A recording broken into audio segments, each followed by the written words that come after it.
Naked parade करवाया गया था और सामूहिक बलात्कार किया गया था, उनके पति ने कहा कि हमने कारगिल युद्ध में देश को बचाया, लेकिन मैं अपनी पत्नी की इज्जत नहीं बचा पाया। और यह सरकार जो कहा जा रहा है, लोग कह रहे हैं कि यह घटना जो वीडियो वायरल का है, यह करवाया गया है जानबूझ करके। यह क्यों करवाया गया है? क्या कोई महिला? संसद का सत्र चलने वाला था और आप देख रहे हैं कि संसद का जो सत्र चल रहा है, इसको चलने नहीं दिया जा रहा है। सरकार नहीं चाहती कि संसद का सत्र चले।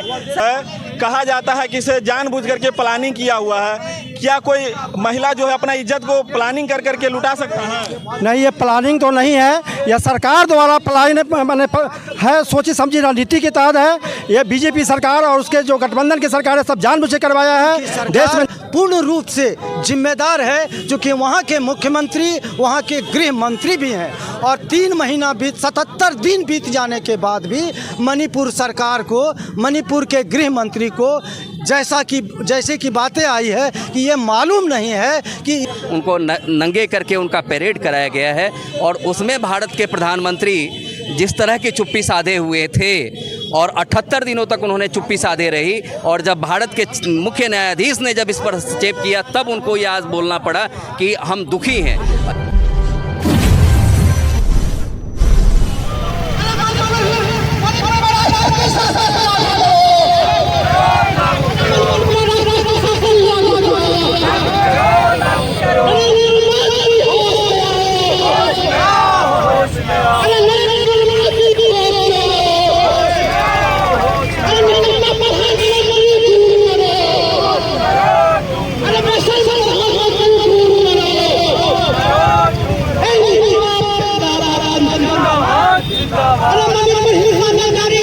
आए हुए पटना में, जहां पर एडवोकेट के तरफ से जो है महिला जो मणिपुर में जो घटना घटी है, उसके प्रोटेस्ट में जो है ये लोग मार्च निकाले हैं। तो हम आपको बात करवाते हैं। सबसे पहले तो दैनिक सोच में आप लोगों का स्वागत है। जो मणिपुर में जो घटना हुई, एक महिला को लंगे घुमाना, क्या सही है या गलत? ये बहुत ही मैं Manju Sharma, all India lawyers association for justice की नेशनल वाइस प्रेसिडेंट।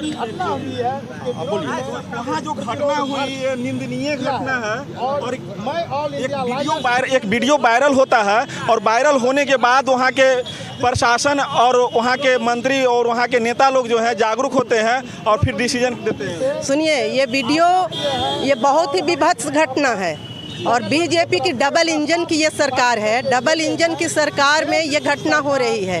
इसने मानवीयता को तार तार कर दिया है।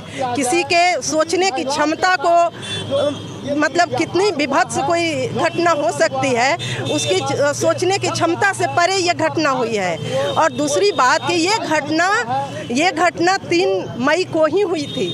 उसके बाद इस घटना पर FIR भी हुआ, लेकिन सरकार इस पर कोई एक्शन नहीं ली, क्योंकि वहाँ इसके बाद प्रधानमंत्री जी, गृह मंत्री अमित शाह जी 5 दिनों तक वहाँ पर मणिपुर में जाकर के गए हैं कि हम जा रहे हैं हिंसा रोकने, लेकिन उन्होंने ना तो इस घटना पर कुछ किया और ना ही उस पर कुछ किया, बाकी घटनाओं पर कुछ किया।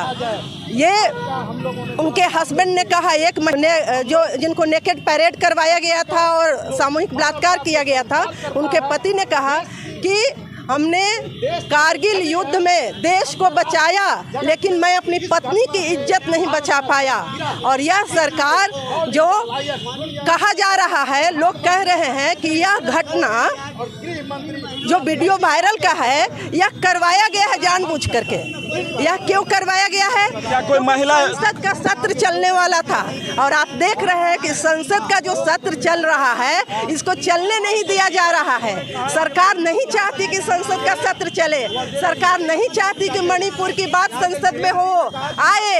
इसीलिए सरकार इस पर बोलने वाली, इसलिए सरकार इस घटना को लेकर के आई है ऐन सत्र चलने के पहले, ताकि हंगामा हो और इस नाम पर हम सांसदों को सस्पेंड कर दें और फिर संसद में सत्र नहीं चलने दें और इस देश में डेमोक्रेसी को कुचल करके रख दिया जाए। एक महिला को इंडिया में देवी की तरह पूजा जाता है और वही देवी को जो है वही देवी के जो है कहा जाता है कि इसे जानबूझ करके प्लानिंग किया हुआ है। क्या कोई महिला जो है अपना इज्जत को प्लानिंग कर करके लुटा सकता है? नहीं, ये प्लानिंग तो नहीं है, यह सरकार द्वारा प्लानिंग है, सोची समझी रणनीति के तहत है।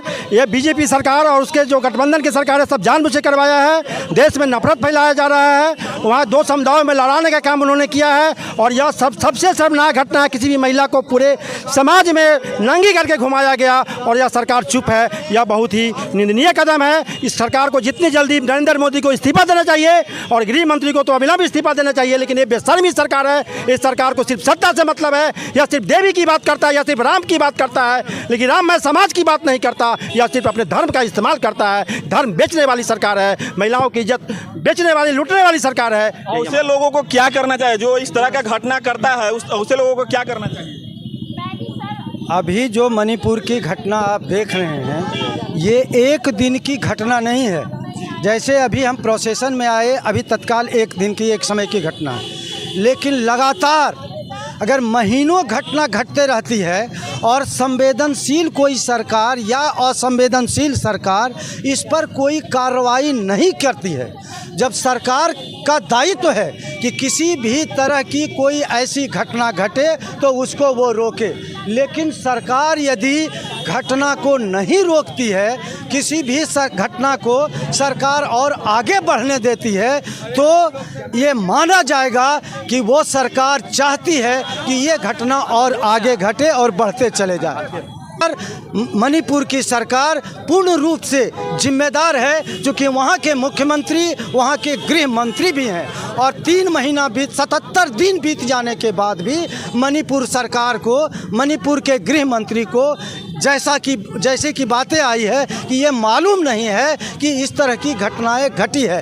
ये ऐसे निकम्मे लोग को एक ही सज़ा है कि उसे वहाँ की सरकार से हटा दिया जाए, वो अविलंब इस्तीफा दे।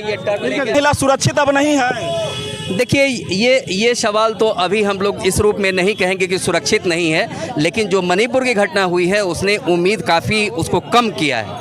जो मणिपुर में घटनाएं घटी हैं और जिस तरह से एक समुदाय विशेष की महिलाओं को उनको नंगे करके उनका परेड कराया गया है, और उसमें भारत के प्रधानमंत्री जिस तरह की चुप्पी साधे हुए थे और 78 दिनों तक उन्होंने चुप्पी साधे रही, और जब भारत के मुख्य न्यायाधीश ने जब इस पर हस्तक्षेप किया तब उनको ये आज बोलना पड़ा कि हम दुखी हैं। ये इतना सा बोलने से काम नहीं चलता है। आप दुखी हैं, लेकिन ये इस तरह की घटनाएं घट रही हैं, प्रधानमंत्री के रूप में आपकी जिम्मेवारी है कि आप इन घटनाओं को रोकें और आप सक्रिय होकर के बाहर आएँ और उनके वहाँ जा कर के आप लोगों से मिलें, उनके दर्द समझें। ये काफ़ी चिंता का विषय है, दुख का विषय है, और देश का एक एक नागरिक इससे दुखी है, वकील समुदाय भी दुखी है। आज हम लोग सड़क पर उतरे हैं। घटना हुई उसमें हमारे वकील यानी एडवोकेट की तरफ से महिला प्रोटेस्ट के लिए पैदल मार्च कर रहे हैं, और ऐसे ऐसे वीडियो हम आपको लाते रहेंगे। ऐसे ऐसे वीडियो को देखने के लिए हमारे चैनल को लाइक सब्सक्राइब जरूर करें। तब